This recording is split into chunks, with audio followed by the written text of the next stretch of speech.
Bonjour et bienvenue à tous et merci de votre fidélité au service de l'information de UDN Télévision. Les titres de l'actualité. La 5e session extraordinaire s'est ouverte ce lundi au Palais des gouverneurs à Porte-Novo, session convoquée par le gouvernement. Dans cette édition, Amen Didier Onkwenoudji nous fera le point des travaux.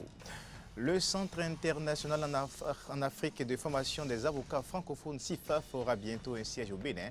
La cérémonie de signature de l'accord de siège a eu lieu ce lundi au ministère des Affaires étrangères. Et puis hors du Bénin, le japonais Yoshinori Osumi, 71 ans, biologiste, désigné prix Nobel de médecine 2016. Il a été récompensé ce lundi. Ce sont là les grandes articulations de cette édition. Merci de regarder votre position d'écoute. Les détails dans un instant.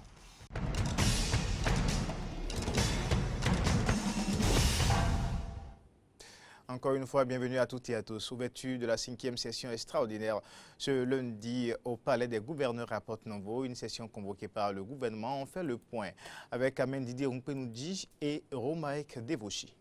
Cette 5e session extraordinaire est une initiative du gouvernement qui convie les députés pour étudier quelques dossiers qu'ils jugent importants. À l'ouverture de cette session extraordinaire, le président de l'Assemblée nationale a rappelé les points à l'ordre du jour, ceci après vérification du quorum. 1. L'examen de la proposition de loi portant cadre juridique de partenariat public-privé en République du Bénin. L'examen du projet de loi portant organisation de la concurrence. L'examen du projet de loi portant réglementation des bureaux d'information sur le crédit.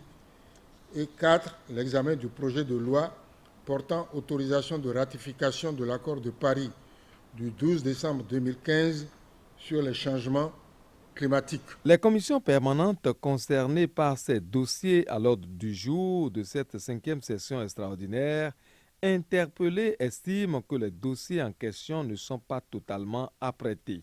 Après discussion, la séance pourra être reprise lundi prochain. Il faut dire qu'une autre discussion a été menée sur la déclaration des patrimoines exigée pour les députés. Là-dessus, Maître Adrien Ngbeji apporte quelques clarifications.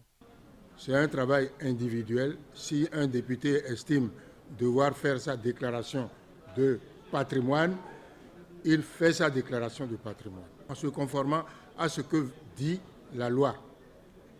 C'est tout. Et donc, les députés se retrouvent lundi prochain pour poursuivre les points à l'ordre du jour de cette 5e session extraordinaire de l'année 2016. On reste à Porte-Novo pour parler de la rentrée des classes qui a été également effective ce 3 octobre à Porte-Novo, comme c'est le cas sur l'ensemble du territoire national. Écoliers, élèves de nos lycées, sans oublier professeurs, ont repris le chemin des classes. Le constat, Amen Didier Onkwenoudji, Romaek Devoshi. Premier jour de la rentrée des classes, écoliers, élèves et enseignants ont pris le chemin des classes après quelques mois de repos. Fini les balades et randonnées à travers les villes en quête de lieux de distraction. Au lycée Béanzin de Porte-Novo, les enseignants ont fait le déplacement et s'efforcent de prendre contact avec quelques élèves qui ont bien voulu être présents au cours. Des élèves de la classe de 3e, je suis venu prendre contact avec eux et leur prodiguer des conseils pour leur expliquer que la 3e n'est plus comme avant. Pour la prise de contact comme ça là, on établit ce qu'on appelle contrat pédagogique. C'est-à-dire c'est les lignes directrices qui vont nous aider à respecter ce que chacun veut faire. Le proviseur du lycée Béanzin rassure de l'effectivité de la rentrée. La grande affluence s'est fait remarquer au niveau de nos nouveaux élèves de 6e qui sont venus pour leur inscription. Et quant aux anciens, les listes des différentes classes sont affichées devant les salles. Ils connaissent leur classe. J'ai donné les instructions aux enseignants permanents qui sont avec nous, qui ont déjà reçu leur emploi du temps depuis la semaine dernière, pour qu'ils aillent prendre les enfants en main. Quel que soit le nombre qu'ils trouvent dans la classe, ils n'ont qu'à débuter les cours. Et c'est ce qui est fait. Nous ne devons pas perdre du temps. D'accord? Le temps scolaire doit être respecté. Et tout ce que nous pouvions faire le maximum. Au CEG d'Avier, toujours dans la ville capitale, la situation n'est pas différente. La directrice a tout mis en œuvre avec son administration. Nous pouvons dire que la rentrée s'est effectuée au CEG d'Avier. Lorsqu'il y a élèves et qu'il y a professeur et qu'il y a emploi du temps, on suppose que nous sommes déjà au point de départ. Et aucun cours ne s'effectue dans l'euphorie des premières heures de la rentrée. Les élèves sont là, ils ont commencé à prendre leur place, ils ont pris leur emploi du temps. Ici, on gère quelques cas de transfert d'élèves tout en veillant au grain. Les faux dossiers sont dans le circuit et nous avons tôt fait d'extirper ces dossiers-là et d'investiguer même par rapport à leur provenance. Donc, nous avons un filtrage qui se fait quand même au CEG d'Aville. Dans les établissements privés, les cours ont bien démarré avec la présence remarquable des apprenants et professeurs au cours. Le directeur du CSP Porto Novo précise. La rentrée s'est bien déroulée. Tous les élèves sont en classe actuellement. Nous sommes un établissement professionnel. Nous avons débuté par une prière et une méditation. Cela a été fait par l'aumônier du collège, le pasteur Ologan. Après quoi, les élèves sont allés en classe. Cela n'a été possible que grâce à la pré-rentrée que nous avons eu à effectuer la semaine dernière. Aux apprenants, nous allons leur dire de prendre le travail au sérieux et que les professeurs sont décidés à les aider à réussir. Environ 9 mois de cours et ceux qui se prennent si bien et si vite arriveront en fin de compte avec un résultat probant. On parle encore de la rentrée, mais cette fois-ci à Cotonou, où une autre équipe de notre rédaction a sillonné lycées et collèges pour constater l'ambiance de reprise des cours. Suivons le constat fait par Antoinette Sagbo et Cyril Agbo. École primaire publique Vosakodi, 10h40 ce lundi 3 octobre 2016. C'est jour de rentrée des classes dans tout le Bénin, mais ici, on est très loin de cette reprise des cours. La faute à cette inondation qui empêche les parents d'élèves à venir inscrire les enfants. Les cours n'ont pas encore démarré comme il faut parce que ici c'est une zone inondée où l'eau est rentrée dans les maisons, les enfants ne sont pas venus en tant que tels. Les parents aussi, aujourd'hui, ils viennent à compte-gouttes à cause de l'eau. Du coup, seuls les intrépides comme ces enfants et ces enseignants ont effectué leur entrée scolaire. Autre mal de cette école, le manque de formateurs. Cette écolière et sa directrice s'en désolent. Je suis au CM2. Nous n'avons pas encore formaté l'école. J'attends qu'on les maîtres viennent, qu'on vite commencer. J'ai 6 classes et 2 enseignants. Sur moi, ça fait 3. Nous sommes 3 sur 6. On attend le recrutement qui vient de faire. On attend pour qu'on nous envoie les enseignants. À quelques kilomètres de là, plus tôt ce lundi matin, une toute autre ambiance dans cet établissement. Au CEG Sainte-Rita, l'heure est à l'inscription des nouveaux collégiens. Ma tâche aujourd'hui, c'est l'inscription des nouveaux élèves de la 6e. Ils en ont jusqu'au jeudi prochain. Et après, le vendredi prochain, je commence les inscriptions et les transférer. Les anciens élèves qui ont la contribution, eux, ils viennent payer. Maintenant, les filles du premier cycle ne payent rien. De la 6e en 3e ne payent rien. Celles donc du second cycle vont naturellement payer la contribution. Autre établissement, autre réalité encore. Ici, au collège Saint-Augustin, rentrée rime avec démarrage effectif des cours. Un rythme de travail qui ne semble pas déplaire à cette collégienne, bien qu'elle soit nouvellement admise dans l'établissement. Aujourd'hui, j'ai reçu le cours d'histoire et de géographie. Et je viens de recevoir le cours de français. Je trouve que le rythme de l'école, du collège, est impressionnant plus que le rythme de l'école du primaire. Une attitude qu'apprécient certains professeurs et responsables de ce collège. Ce matin, j'ai senti en eux la disponibilité. Psychologiquement, ils se sont déjà préparés, ils sont prêts et puis ils ont participé au cours comme cela se doit. On n'a pas senti les vacances en eux. J'ai un sentiment de joie parce que les enfants sont venus. Surtout avec les tout petits qui sont venus pour la 6e. Mais c'était merveilleux pour moi quand je les vois courir par-ci, par-là. Je dis, c'est bien qu'ils soient venus comme ça. Parce qu'à mon temps, un premier jour de rentrée comme ça, je pleurais. Les objectifs visés chez nous, c'est d'abord former la personne. Il ne faut pas que les enfants aient seulement une tête pleine. Et nous espérons que dans ces conditions, nos enfants puissent bien travailler pour un meilleur résultat. Objectif que partagent certainement tous les chefs d'établissement du Bénin. Autre info dans cette édition, le successeur de Karim Ounsouradjou, ancien maire de la ville de Parakou, démis le 19 septembre dernier est connu. Depuis ce lundi, il annonce Chaltoko, conseiller communal, journaliste et promoteur du groupe de presse Le Martinal. Ainsi en ont décidé 18 conseillers sur les 23 présents hier à l'hôtel de ville de Parakou. Je l'annonçais dans les titres, le Centre international en Afrique de formation des avocats francophones CIFAF aura bientôt un siège au Bénin. La cérémonie de signature de l'accord de siège a eu lieu dans l'après-midi de ce lundi au ministère des Affaires étrangères. Cet accord définit les clauses sur lesquelles le CIFAF s'établit et exerce ses activités en République du Bénin. Horacia Diodi, Cyril Abou. La signature d'un accord de siège fait partie des nombreuses mesures prises par le gouvernement du Bénin pour appuyer et soutenir le développement du Centre international en Afrique de formation des avocats francophones CIFAF. Une mesure devenue réalité à compter de ce 3 octobre 2016 et qui va consolider les relations entre ce centre et le Bénin.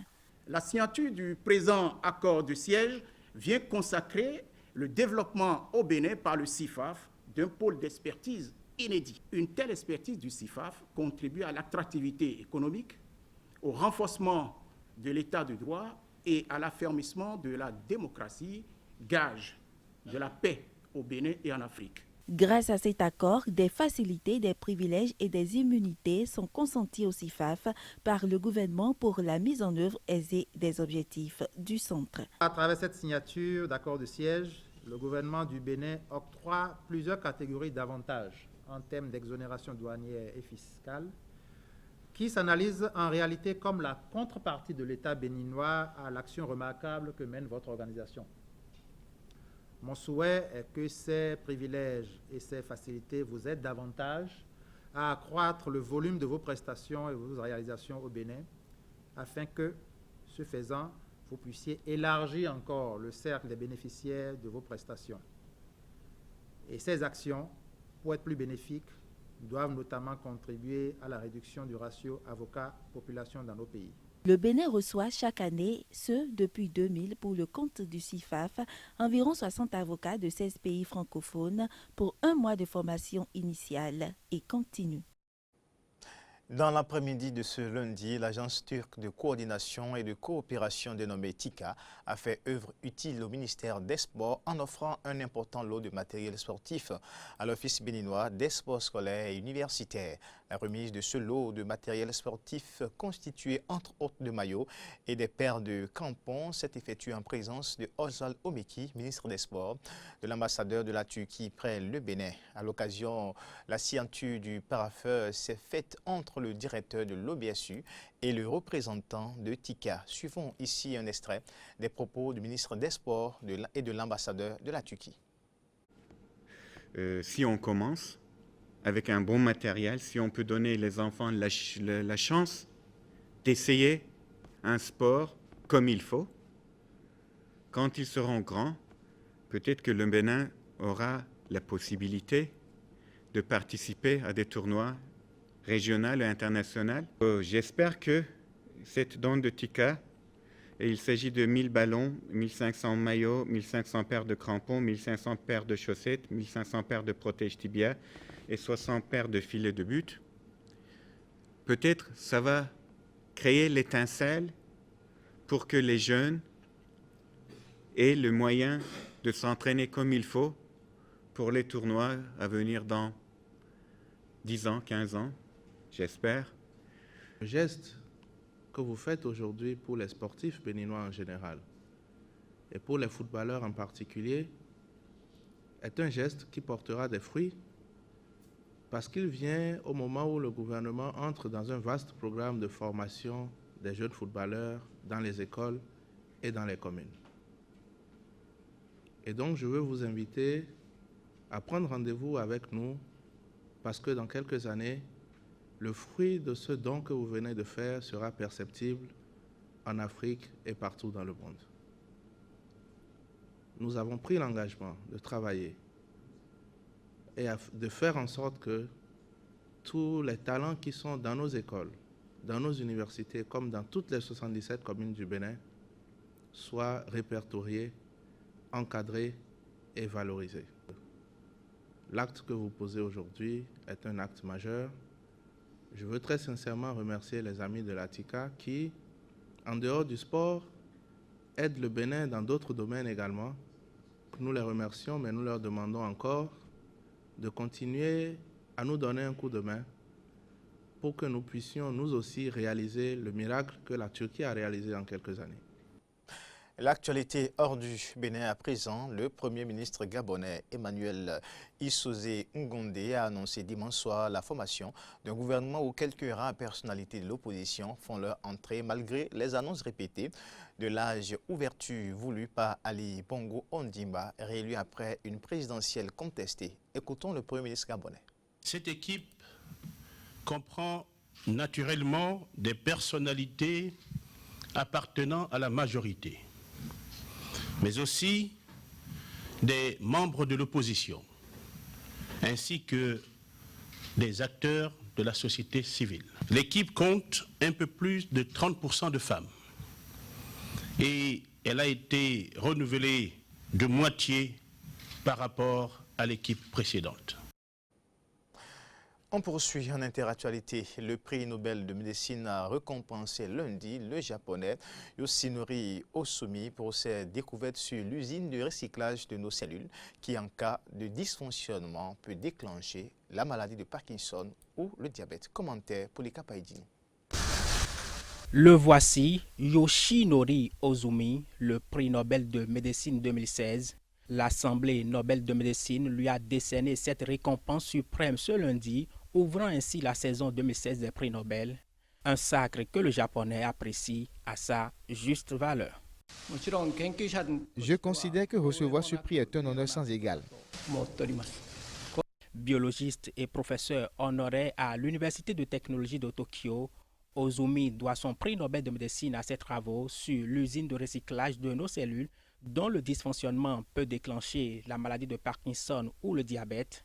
Un couronnement pour quelqu'un qui se défend d'avoir placé le Nobel de médecine au cœur de ses préoccupations. Je me souviens que le prix Nobel était pour moi un rêve d'enfant, mais il n'a jamais été au centre de mes préoccupations dès lors que je me suis lancé dans mes recherches. Les recherches du professeur Ohsumi sur l'autophagie ont également donné des éléments de compréhension au sujet du renouvellement des cellules et le vieillissement, entre autres.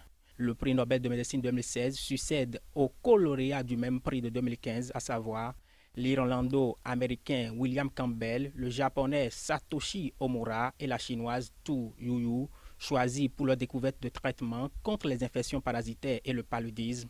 Lauréat du prix Nobel 2016 de médecine, Yoshinori Ohsumi recevra aussi une somme de 8 millions de couronnes suédoises, soit 548 millions de francs CFA environ. Toujours en interactualité, un mariage dans le nord-est de la Syrie s'est transformé lundi soir en os de sang avec 22 civils tués lorsqu'un kamikaze s'est fait exploser durant la cérémonie d'après une source médicale et une ONG. Un kamikaze s'est fait exploser à l'intérieur d'une salle dans le village de Talawil, au nord du Hasakeh, où se déroulait le mariage d'un combattant des forces démocratiques syriennes, FDS, tuant au moins 22 civils et faisant de nombreux blessés. Un témoin blessé à la jambe a raconté qu'il se tenait debout au fond de la salle quand une immense explosion a retenti. J'ai entendu des gens hurler et j'ai vu des mares de sang, a-t-il poursuivi. Les combattants kurdes sont à la pointe du combat contre l'État islamique et ont remporté plusieurs victoires dans le nord et l'est du pays, mais les djihadistes sont repliqués par une série d'attaques suicides. Et c'est justement ce groupe qui a revendiqué l'attaque. L'État islamique a affirmé dans un communiqué tard en soirée qu'un de ses membres a tiré sur un grand rassemblement de combattants kurdes à la périphérie de la ville d'Hasakeh avant de faire détourner sa veste explosive.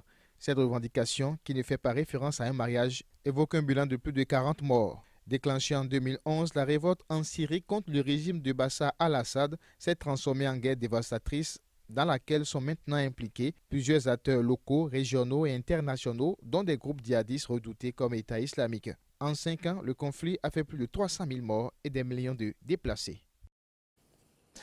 Et avant de boucler cette édition, allons à la découverte d'un musicien spécial, Kerry James.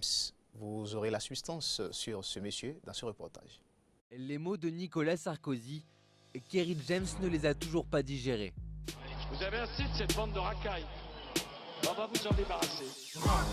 On devrait vous nettoyer au Karcher. Le jour où le peuple se réveille, vous allez prendre cher. On a le sentiment qu'aller voter, c'est choisir par lequel d'entre vous on veut se faire entuber. À 38 ans, le rappeur français sort son 8e album.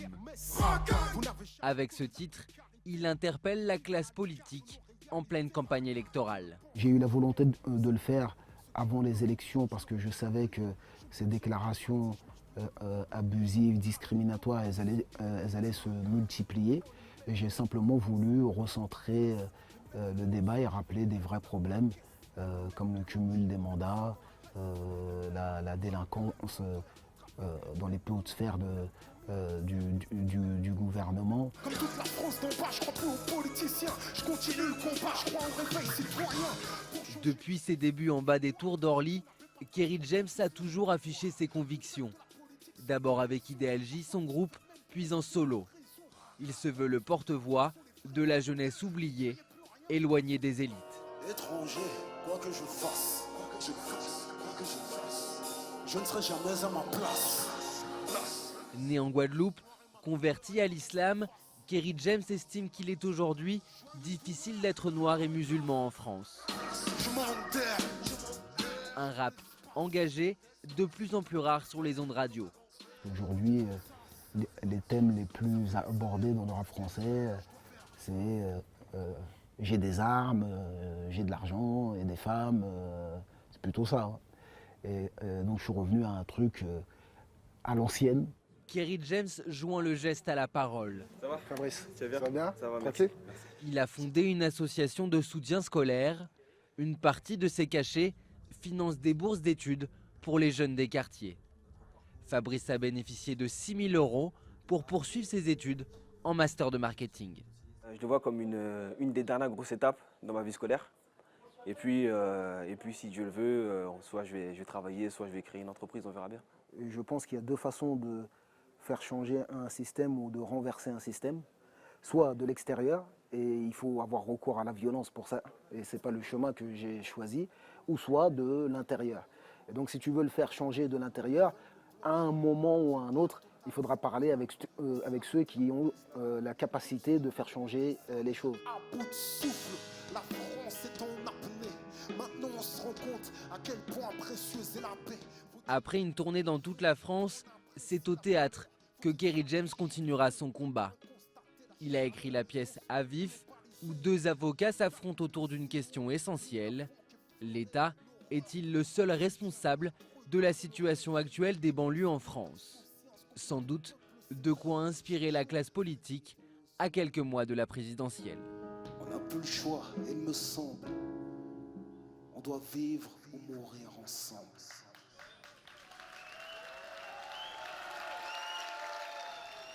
Et c'est sur ces images que nous mettons un thème à cette édition. Mesdames et messieurs, merci de votre aimable attention et à demain.